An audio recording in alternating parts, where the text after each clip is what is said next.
माँ सरस्वती के प्रांगण में उपस्थित सभी आदरणीय जनों को मेरा कोटि कोटि नमन। वरिष्ठ साहित्यकार श्री गोपाल मुखर्जी, प्रबंधक महोदय, प्रधानाचार्य महोदय, सभी गुरुजन एवं आज के लिए यह कार्यक्रम जिन लोगों के लिए निमित्त है, सभी अभिभावक और प्यारे बच्चे, आप सभी का बहुत बहुत धन्यवाद।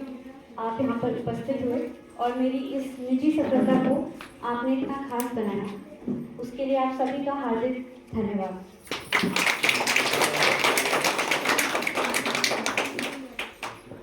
क्योंकि आज आप सभी ने अपना बहुमूल्य समय यहाँ पे निकाला है, तो अपने जीवन से कुछ सीखी हुई चीज़ें मैं यहाँ पे बताना चाहूँगी। मेरी सबसे शुरुआती शिक्षा इसी विद्यालय के प्रांगण से हुई है और भाषा की बुनियाद जो कहते हैं वो मेरी यहीं स्थापित हुई। यहीं से मैंने स्वर और व्यंजन सीखे और आज उसी माँ सरस्वती के आशीर्वाद की देन है कि मैं आपके समक्ष यह भाषण दे पा रही हूँ। तो उन सभी गुरुजनों का बहुत बहुत धन्यवाद जिन्होंने बहुत ही कम उम्र से मुझे यहाँ पर पढ़ाया और जीवन की बहुत बड़ी सीख उस छोटी सी उम्र में मुझे दी। क्योंकि मेरे घर के समक्ष सबसे समीप यही स्कूल था और उस वक्त इतने ज़्यादा यहाँ पर विद्यालय थे भी नहीं, पर फिर भी शिक्षा का स्तर यहाँ पर बहुत बहुत बेहतर था। ज़्यादातर बच्चे यहाँ से नवोदय में क्वालिफाई हो जाते थे और फिर अपने जीवन में आगे बढ़ जाते थे। आज मैं आपके सामने हूँ और सोशल मीडिया का जमाना है तो आप सब मुझे जानते हैं, परंतु इससे पहले भी बहुत अच्छे अच्छे क्षेत्रों में यहाँ से बच्चे क्वालिफाई हुए हैं और आज बहुत अच्छे पदों पर हैं। तो आप सभी के सामने ये कहना चाहूँगी कि आप सभी को ऐसा लगता होगा कि हम एक छोटे से गांव से हैं, छोटे से क्षेत्र से हैं और हमारे बच्चे इतने बड़े स्कूलों में नहीं पढ़ते जैसे मेट्रो सिटीज़ के बच्चे पढ़ते हैं, तो शायद हमें कोई कमी है या हम इतना कर सकते। ये सारे मिथ्स हैं, इनमें बिल्कुल सच्चाई नहीं है। मुझे लगता है कि हम सभी जहाँ से भी आते हैं, जिस भी परिवेश से आते हैं, हम सभी में वो काबिलियत है कि हम अपने जीवन में कुछ कर सकें। बस इस बात की ज़रूरत है कि हम अपने आप को याद दिलाते रहें कि हमें वो क्षमता है और अगर हम मेहनत करें तो हम कुछ भी पा सकते हैं। और इन सब में सबसे बड़ा योगदान होता है आपके परिवार के जनों का, आपके माता पिता का। सामाजिकरण की प्रक्रिया में जो भी हम सबसे पहले अपनी पहली पाठशाला से सीखते हैं, वो हमेशा हमारी ज़िंदगी भर की नींव तैयार कर देता है। इसी तरीके से बचपन में जब मैं इसी विद्यालय में थी तो श्री भट्ट जी का कई बार यहाँ पे भाषण होते थे। 15 अगस्त में मुझे याद है कि सबसे पहली बात न्यूनतमवाद की जो एक फिलॉसफी है वो उन्होंने ही समझाई थी। वो अक्सर महात्मा गांधी जी का एक भाषण याद दिलाते थे जब महात्मा गांधी जी के पास एक नया साबुन रोज़ उनके लोग उन्हें देते थे, परंतु वो फिर भी अपने पुराने साबुन के टुकड़ों से ही नहाते थे। वो इस बात की सीख देता था कि जब तक हमें कोई नई चीज़ की इतनी ज़रूरत ना हो तो उस पर बेवजह खर्च नहीं करना चाहिए। और आज हमारा पूरा विश्व क्लाइमेट चेंज की वजह से इस बात की बात कर रहा है कि हमें चीज़ों का बहुत न्यूनतम तरीके से प्रयोग करना चाहिए। और ये छोटी सीख मैंने बचपन में श्री भट्ट जी से ही सीखी थी और इसी के ऊपर कई बार तो यूपीएससी में निबंध भी आते हैं और आप इन्हीं चीज़ों को वहाँ पर लिखते भी हैं। तो ऐसा नहीं है कि किसी भी एग्ज़ाम के लिए कोई अलग से बहुत बड़ी तैयारी करनी होती है। हाँ, ये बात सच है कि आपका एक सिलेबस होता है, एक प्रीवियस ईयर क्वेश्चंस होते हैं जिनको ध्यान में रखकर आप अपनी पढ़ाई करते हैं। लेकिन खासकर लोक संघ सेवा आयोग का जो एक एग्ज़ाम है वो एक बहुत अलग तरीके का एग्ज़ाम है। ऐसा नहीं कि आपने 1-2 साल पढ़ाई करी और जो भी पढ़ा किताबों में आप वही लिखते हैं। इसमें इस तरीके के सब्जेक्ट्स होते हैं जैसे कि एथिक्स का पेपर है, जैसे कि ऐसे निबंध का एक पेपर होता है जिसमें आप 2 विषयों पर निबंध लिखते हैं। उन सभी चीज़ों में आप वो नहीं लिखते जो आप पढ़कर आए थे, क्योंकि वो एकदम नए टॉपिक्स हैं, आपको नहीं पता कि किस बार वो क्या पूछ लेंगे। उन सब में आप वो लिखते हो जो आपने जीवन भर में सीखा है, बचपन से लेकर आज तक जो आपने सीखा है, आज तक जो अपने आसपास आपने देखा है।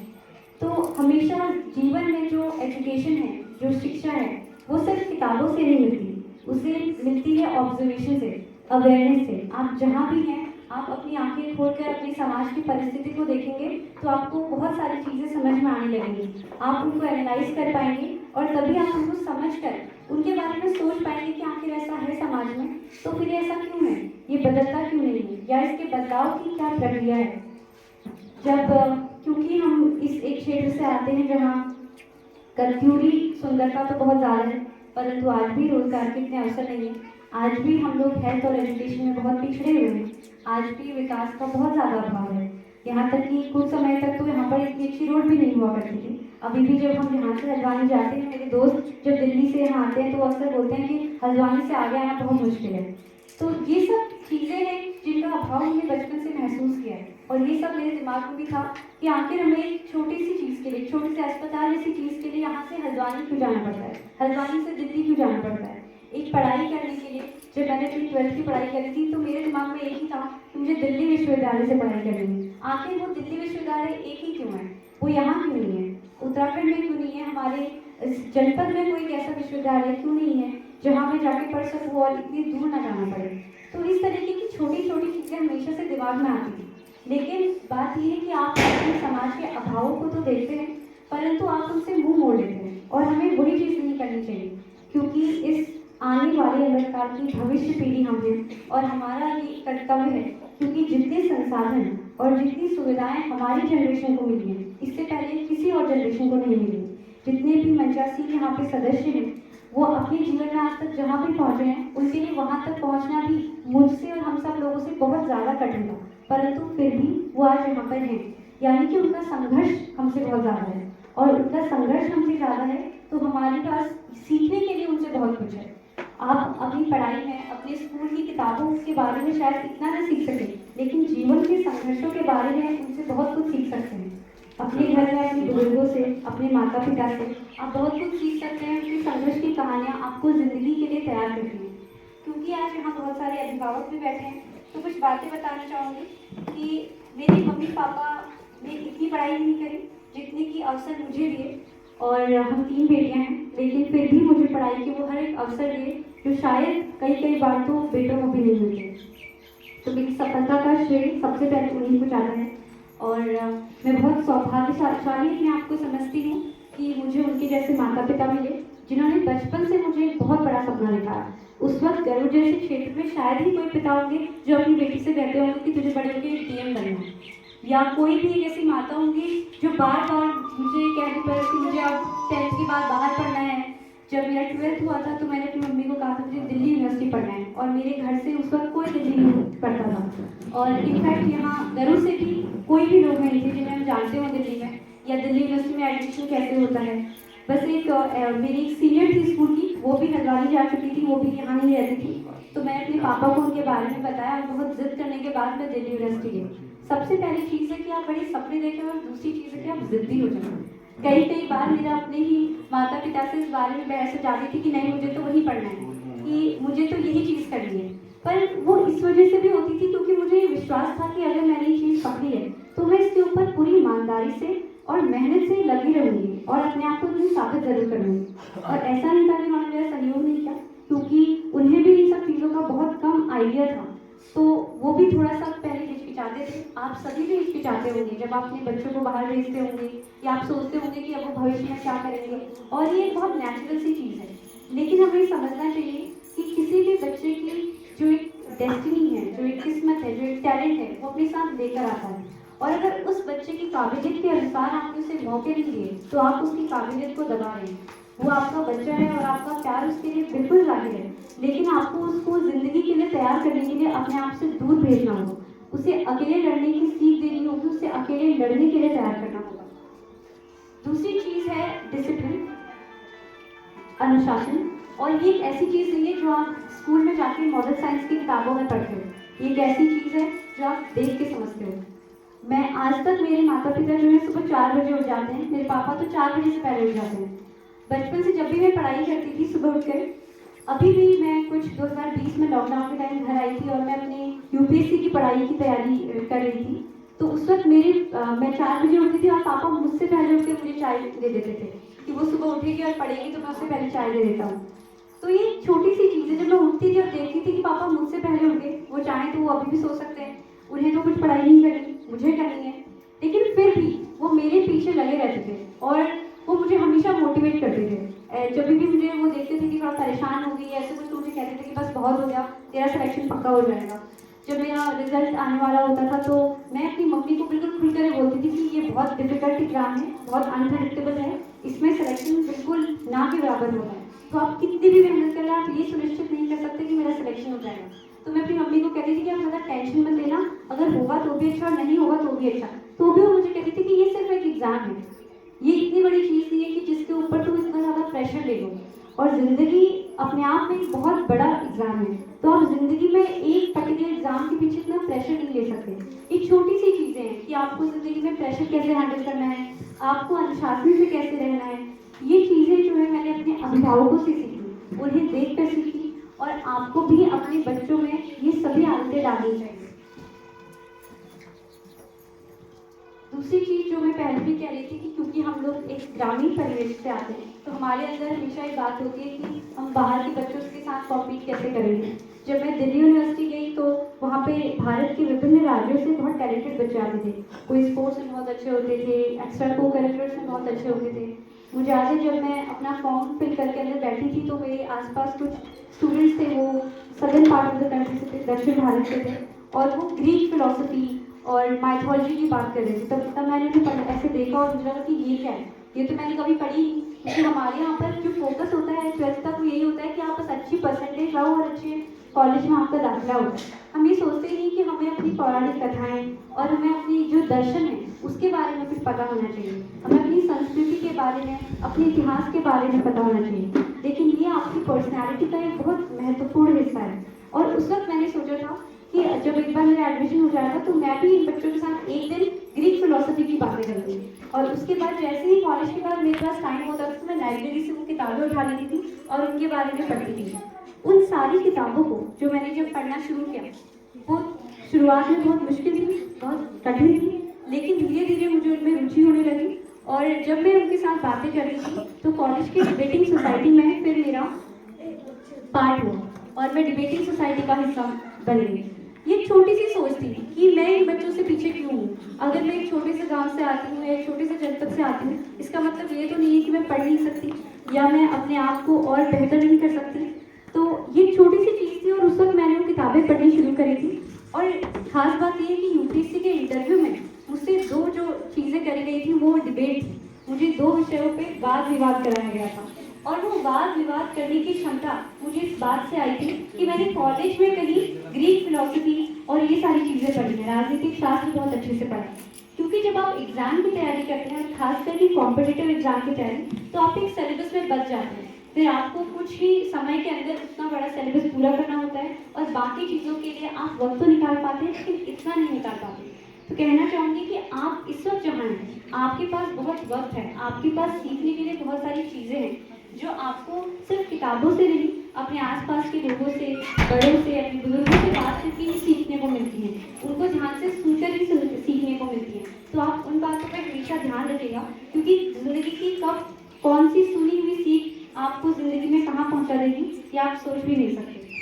उसी के आगे एक और बात कहना चाहूँगी कि अभिभावकों का जीवन में बहुत बहुत महत्वपूर्ण रोल है। आपके माता पिता तो आपके सुख दुख के हमेशा साथी होंगे, लेकिन आपके माता पिता के अलावा भी अगर कोई मनुष्य है जो आपकी सक्सेस में इतना ही खुश है, जो आपकी सफलता पे और जोर से ताली बजाते हैं, तो वो होते हैं आपके अभिभावक। और जब मैं यहाँ से हल्द्वानी के बाद 12th के बाद दिल्ली यूनिवर्सिटी में पढ़ती थी, तो उस वक्त मुझे ऐसा लगता था कि शायद इतने बड़े एनवायरनमेंट में कॉम्पीट करना बहुत मुश्किल है, इनकी तरह कम्युनिकेशन स्किल्स डेवलप करना बहुत मुश्किल है। तो मुझे आज एक सेमिनार था और इंग्लिश कम्युनिकेशन की क्लास थी, वो बहुत बड़ी क्लास होती है, उसमें दिल्ली यूनिवर्सिटी के काफ़ी जो कॉलेजेस होते हैं उसमें टॉप जो स्टूडेंट्स होते हैं वो आते हैं। और प्रोफेसर डॉक्टर आर के भेड़ जो इंग्लिश नॉवल राइटिंग स्कॉलर भी हैं जाने माने, उनकी क्लास थी और उन्होंने नारी सशक्तिकरण की बात करी थी।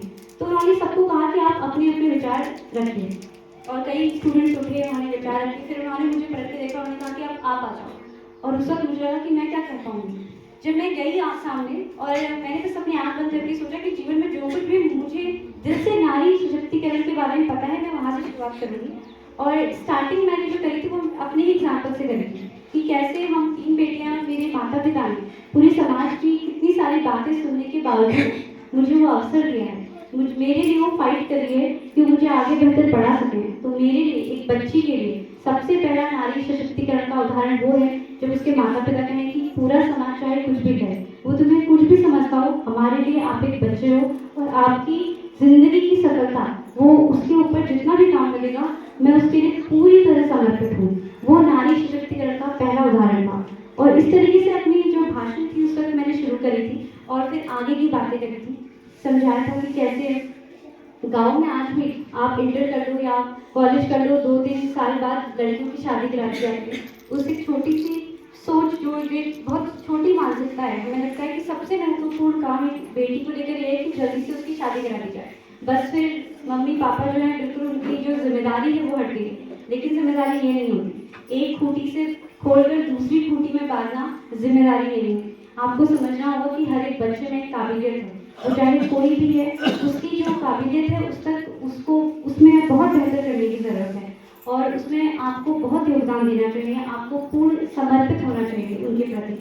और जब मेरी स्पीच खत्म हुई, जब वो भाषण खत्म हुआ, तो मैंने देखा पूरी क्लास में तालियों की गड़गड़ाहट थी और डॉक्टर द्विवेदी ने कहा कि आज के बाद अगर मैं क्लास में ना आऊँ तो मैं बहुत खुशी से नहीं आऊँगा, तो मेरी कल्पना क्लास में होगी और मुझे लगता है वो क्लास संभालेगी। वो एक बहुत बहुत बड़ी इंस्पिरेशन थी मेरे लिए। और उस दिन के बाद से मुझे लगा कि ऐसा कुछ भी नहीं है कि मुझे ये नहीं आता या मैं ये नहीं कर सकती या मैं इस जगह को बिलोंग करती हूँ। बात इतनी सी है कि एक स्पीच में देखी थी, उसमें प्रियंका चोपड़ा जो एक एक्ट्रेस है, अदाकार है, उनकी मम्मी से लाइन ली थी कि अगर आप अपने आप को चवन्नी समझोगे तो पूरी दुनिया आपको चवन्नी समझेगी, अगर आप अपने आप को रुपया समझोगे तो पूरी दुनिया आपको रुपया समझेगी। तो अपने दिमाग में अपने आप को रुपया समझो, अपने दिमाग में और अपने आप को जब आप शीशे में देखते हो तो अपने आप से कहिए कि मुझ में हर एक काबिलियत है, मैं चाहूँ तो कुछ भी प्राप्त कर सकती हूँ और कितनी भी बाधाएं हैं मैं उनसे लड़कर आगे बढ़ूंगी।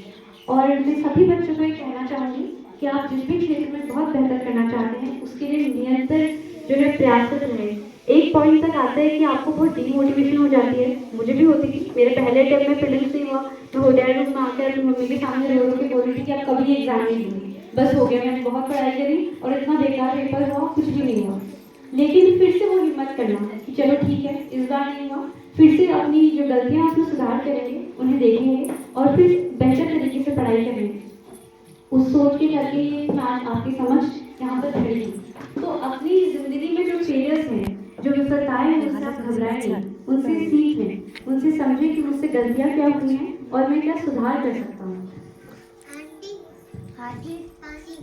आप सभी को एक और बार धन्यवाद देना चाहूँगी कि आप सभी ने मेरी सफलता के ऊपर मुझे इतना सम्मान दिया।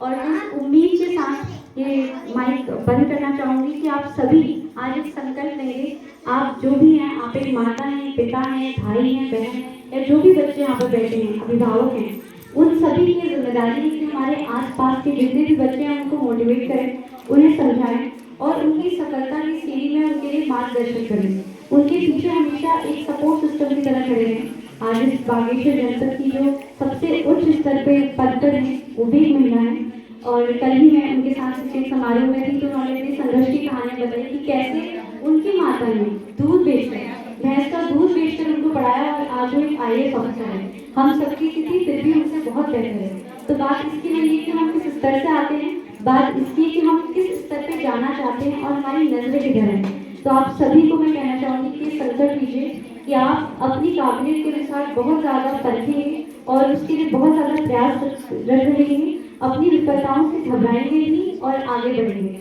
बहुत बहुत धन्यवाद फिर से आप सभी का मुझे सम्मान देने के लिए।